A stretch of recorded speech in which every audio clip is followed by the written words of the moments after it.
And TV के ऊपर एक नया क्रिश्चियन सीरियल शुरू हुआ है जिसका नाम है यीशु। और इस सीरियल को लेकर बहुत से लोगों के दिमाग में, दिलों के अंदर सवाल पैदा हुए हैं और कई लोगों ने हमारे वीडियो के नीचे भी कमेंट किया है और कहा है कि इस सीरियल का रिव्यू दें, क्या बताएं कि हम इसे देख सकते हैं कि नहीं देख सकते हैं। तो इस वीडियो में मैं आपको बताने वाला हूं कि क्या आपको ये सीरियल देखना चाहिए कि नहीं देखना चाहिए। इस सीरियल के बारे में थोड़ी सी मैं आपको इन्फॉर्मेशन शेयर करने वाला हूं। तो बने रहिए इस वीडियो के साथ। सबसे पहले सीरियल को, जिसका नाम है यीशु, इसे प्रोड्यूस और डायरेक्ट किया है अरविंद बबल जी ने। और अरविंद बबल कोई छोटा मोटा नाम नहीं है, उन्होंने बहुत ही फेमस, प्रचलित कई कार्यक्रम को लोगों के सामने पेश किया है और बहुत ही फेमस हुए हैं। और दूसरी बात, जब मैंने यीशु सीरियल के रिलेटेड कुछ वीडियोस देखे और नीचे कमेंट्स में देखा तो लोग, हमारे जो क्रिश्चियन भाई बहन हैं, वो कह रहे थे कि इनको पता नहीं, इनको बाइबल पढ़नी चाहिए थी ताकि अच्छी तरह से पूरी कहानी को जान लेते। तो मैं आपको यहाँ पर बताना चाहता हूँ कि अरविंद बबल जी ने खुद ये कहानी को नहीं बनाया है, उन्होंने खुद इस सारी कहानी को नहीं रचा है, वरन इस सीरियल का जो कॉन्सेप्ट, स्टोरी और स्क्रीन प्ले किया है, उनका नाम है उत्कर्ष नैथानी। और उत्कर्ष नैथानी भी एक बहुत बड़ा नाम है जिन्होंने बंसाली जैसे बड़े बड़े डायरेक्टर, प्रोड्यूसर के साथ काम किया हुआ है। और अब उत्कर्ष नैथानी को जो स्क्रिप्ट दी गई है, जो कहानी दी गई है, वो क्रिश्चियंस के द्वारा ही दी गई है और वो हैं Catholic father John Paul. John Paul ने इस सारी कहानी की रिसर्च की है और कहानी को लिखा है। और इस काम में ये अकेले नहीं थे, इनका साथ दिया है फादर सवारी रयान ने। तो ये कहना बेसलेस और गलत है कि इन्हें बाइबल पढ़नी चाहिए थी और इन्हें अच्छे से रिसर्च करनी चाहिए थी, क्योंकि इस पूरी कहानी की रिसर्च हुई है, इसे बनाया गया है क्रिश्चियंस के द्वारा, फादर जॉन पॉल और फादर सवारी रयान के द्वारा। लेकिन प्रॉब्लम यहाँ पर यह है कि इन्होंने इधर उधर से रिसर्च की। अगर इन्होंने सिर्फ बाइबल में जो गॉस्पल्स हैं, सिर्फ उन्हें ही लोगों के सामने पेश किया होता तो मैं मानता हूं कि शायद इन्हें बहुत ही बढ़िया रिस्पांस मिलता और जितने भी लोग आज इस सीरियल के को लेकर नेगेटिव हैं वह सब पॉजिटिव होते और हम खुद भी इसे प्रमोट करते कि वाकई सच में कुछ बिब्लिकल पेश किया जा रहा है। तो अब यहाँ पर इन्होंने कहानी में बहुत कुछ ऐड किया है और बहुत कुछ हटा भी दिया है, जो कि बाइबल के अकॉर्डिंग देखा जाए तो बहुत ही गलत है। क्योंकि मैं आपको एक उदाहरण देता हूं, अगर आप book of gospel of John के ऊपर जो मूवी बनी है जिसका नाम था यीशु, जीसस, अगर आप उसे देखते हैं तो उस मूवी में कुछ भी ऐड नहीं किया गया, कुछ भी निकाला नहीं गया, वरन उस मूवी में सिर्फ और सिर्फ बुक ऑफ जॉन, जो जॉन का सुसमाचार है, उसी को पेश किया गया है शुरुआत से लेकर आखिर तक, और उसे बहुत बढ़िया रिस्पांस भी मिला है।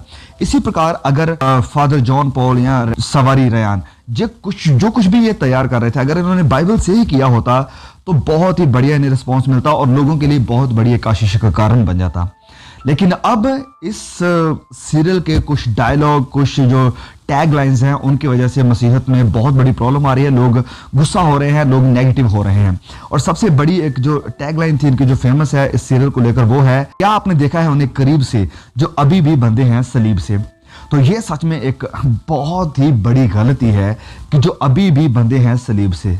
तो यीशु अभी सलीब पर नहीं है, उनकी कब्र खाली है, वह मुर्दों में से जी उठे हैं, सलीब के साथ अब वह नहीं बंधे हुए हैं। तो इस टैगलाइन को बिल्कुल भी इन्हें ऐड नहीं करना चाहिए था। इन्हें पता था कि यीशु अभी सलीब पर नहीं बंधे हुए हैं। अगर अरविंद बबल नहीं जानते थे, अगर स्क्रीन प्ले, स्टोरी राइटर उत्कर्ष नैथानी नहीं जानते थे, फादर जॉन पॉल और सवारी रयान तो जरूर इसे जानते थे। इन्हें इस बात का ध्यान रखना चाहिए था। तो इस प्रकार से बहुत ही गड़बड़ियां हैं इस सीरियल में। और जब लोगों ने मुझसे पूछा था, तो जब 2 ट्रेलर रिलीज हुए थे, पहले ट्रेलर में तो कोई प्रॉब्लम नहीं थी, लेकिन दूसरे ट्रेलर में सारी प्रॉब्लम आना शुरू हो गया था जब छोटे यीशु चमत्कार करना शुरू करते हैं। और फिर लोगों ने मुझसे पूछा, तो मैंने सोचा कि 1-2 एपिसोड देखकर फिर ही हम इसका रिव्यू करेंगे। और मैंने इसके 4-5 एपिसोड देखे हुए हैं और वो सब देखने के बाद मैं आपको बता रहा हूं कि सीरियल कैसा है, कि आपको देखना चाहिए या आपको नहीं देखना चाहिए। तो टोटल इन्होंने 90 एपिसोड्स 90 एपिसोड प्लान किए हुए हैं और कहा है कि अगर रिस्पॉन्स अच्छा मिलता है, अगर व्यूअरशिप अच्छी मिलती है तो ये इस सीरियल को आगे बढ़ा सकते हैं। तो फिलहाल 90 एपिसोड्स का ही इनका प्लान है। तो अब क्या गड़बड़ी है इस सीरियल में? तो जैसे कि आपको पता चल ही गया होगा कि जो छोटे यीशु चमत्कार कर रहे हैं, यही सबसे बड़ी गलती है, क्योंकि ये सारा कॉन्सेप्ट, ये सारी कहानी आती है जो नॉस्टिक गॉस्पल्स हैं। नॉस्टिक गॉस्पल्स वो थे जो कि यीशु के 100, 150, 200 साल के बाद लिखे गए थे, जैसे कि Gospel of Barnabas, Gospel of Thomas, Gospel of Peter, ये सब। लेकिन ये ऑथेंटिक गॉस्पल नहीं है। इन्हें जो बाइबल स्कॉलर थे, जो क्रिश्चियन अपोलॉजिस्ट थे उस वक्त थे, उन्होंने इन्हें नकार दिया था, इन्हें रिजेक्ट किया था। लेकिन इन सब को लेकर ये कहानी को बनाया गया है और इसी वजह से उन्होंने दिखाया है कि यीशु बचपन में ही चमत्कार कर रहे थे।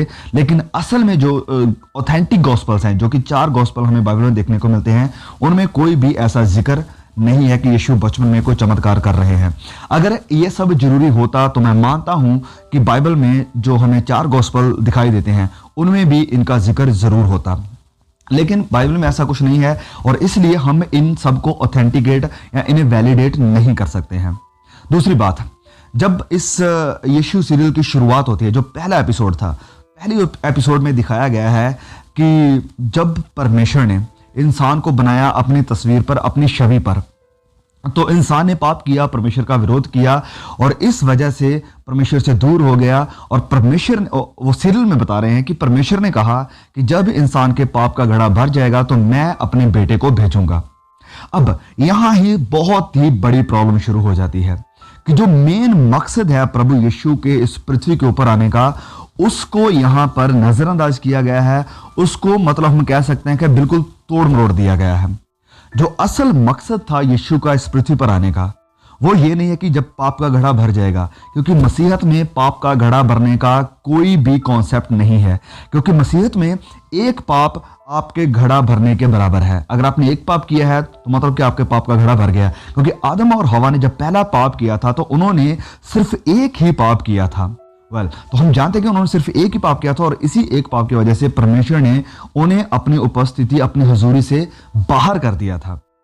तो इस कारण ये जो डायलॉग बोला गया है शुरुआत में कि जब इंसान के पाप का घड़ा भर जाएगा, तो पाप का घड़ा पहले से ही भरा हुआ है, शुरुआत से ही।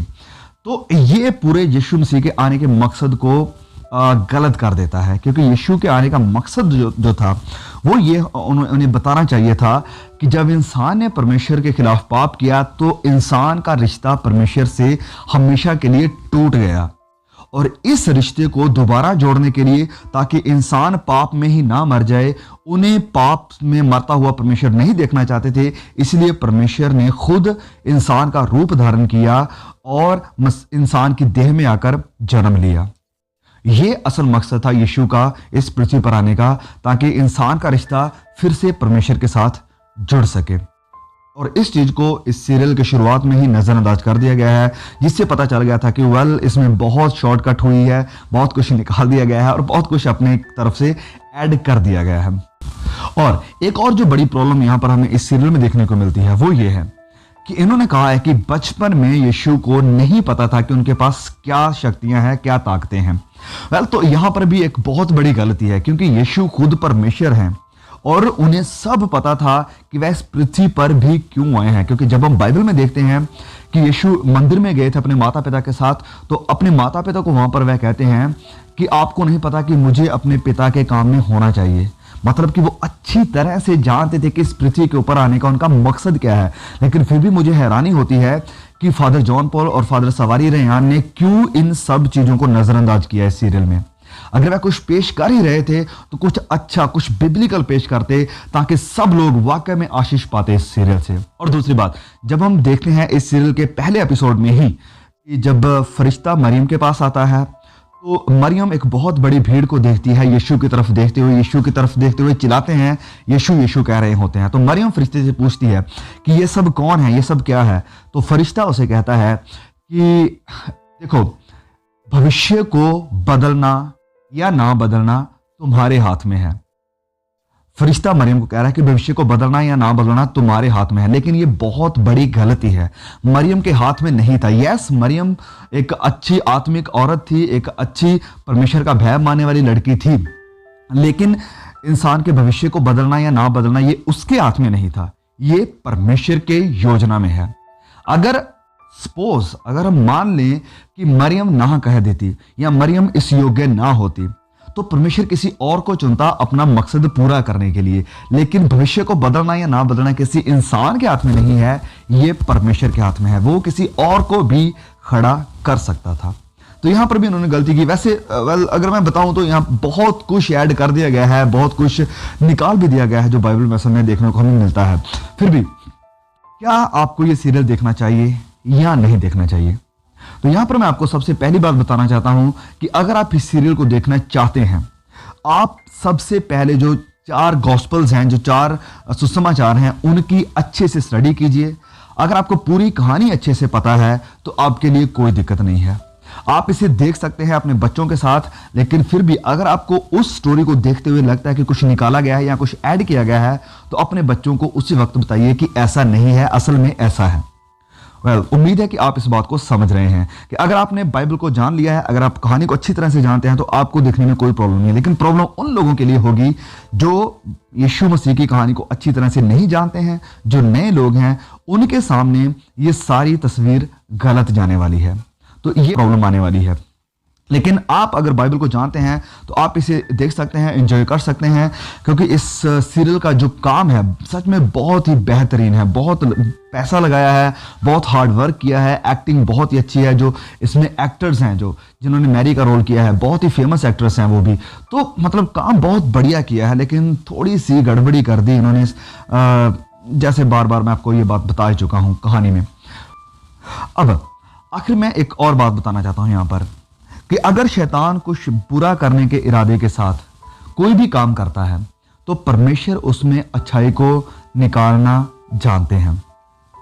फॉर एग्जाम्पल, मैं आपको बताना चाहता हूं कि जब राजा ने ये आज्ञा दी कि पूरे साम्राज्य की जनगणना की जाए, तो ये उसका काम था। शैतान सोच रहा कि शायद मेरा ये काम हो रहा है, लेकिन इसके बीच भी परमेश्वर अपनी भविष्यवाणी को पूरा कर रहे थे, जो कही गई थी कि यीशु बैतलहम में पैदा होंगे। तो उस जनगणना की वजह से यीशु बैतलहम में आए और वहां पर उन्होंने जन्म लिया। तो उस बुराई में भी परमेश्वर अपना अच्छा काम कर रहे थे। एक और उदाहरण आपको देता हूं कि शैतान ने ये सारे प्लेटफॉर्म, जितने भी सोशल मीडिया प्लेटफॉर्म हैं, इन सब को खड़ा किया ताकि लोगों के दिमाग को गलत शिक्षा के साथ, बुराई के साथ भर सके। लेकिन इसके बीच में परमेश्वर ने भी अपना काम किया है। परमेश्वर का सुसमाचार यूट्यूब के द्वारा और भी कई जो सोशल मीडिया प्लेटफॉर्म्स हैं, उनके द्वारा शेयर किया जा रहा है। एक और तीसरी उदाहरण आपको बताता हूं। जैसे कि आप जानते हैं कि जो कुरान का यीशु है, जिस यीशु का जिक्र कुरान में हुआ है, वो बाइबल का यीशु नहीं है। वो नॉस्टिक गॉस्पेल्स हैं जो उनका यीशु है। लेकिन फिर भी कई हमारे मुसलमान भाई बहन हैं जिन्होंने कुरान में यीशु के बारे में पढ़ा और फिर सच्चाई में आए, यानी मसीहत में आए। तो इसी तरह से अगर इस सीरियल को, यीशु सीरियल को, हम नहीं जानते किस इंटेंशन के साथ पेश किया जा रहा है, कुछ भी इंटेंशन हो, अगर कोई भी इंटेंशन है, फिर भी परमेश्वर जानते हैं कि बुराई में या गलती में अच्छाई को कैसे प्रकट करना है।